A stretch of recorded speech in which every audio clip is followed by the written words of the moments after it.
What does Ted Cruz and the back and forth do to your campaign? Well, let's start with Ted Cruz that we know in Washington, D.C., who is a self-absorbed, narcissistic individual. It's all about Ted Cruz. America now knows that. He's now a small man who is not with the Republican Party, who has not lived up to his promise to support our nominee.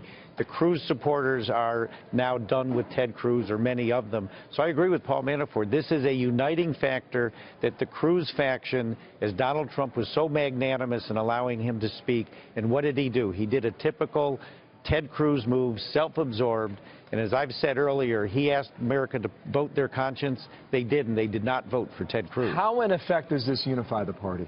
Because the Ted Cruz supporters who didn't know Ted Cruz, the self-absorbed, narcissistic individual that it starts and ends with Ted Cruz, now know who he is. It's a reason no one in Washington, D.C. in the Senate. But you cannot be happy with headlines like this today. This was a day that was reserved for Mike Pence in reaction and a substantial build-up to Donald Trump's address tonight.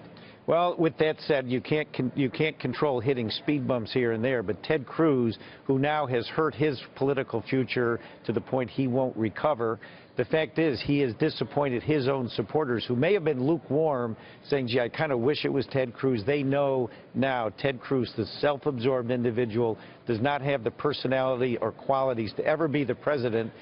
I think they'll be more supportive of Donald Trump because now they're done with Ted Cruz. Sounds like Cruz is betting on a Trump defeat in November. That's what this sounds like. Yeah, but he's ended his own career because when it comes to the Republican Party, first of all, not honoring his pledge and then doing what he's done today, which should have, or last night, he could have just been, I'm going to support the party, never Hillary. He didn't even go that far.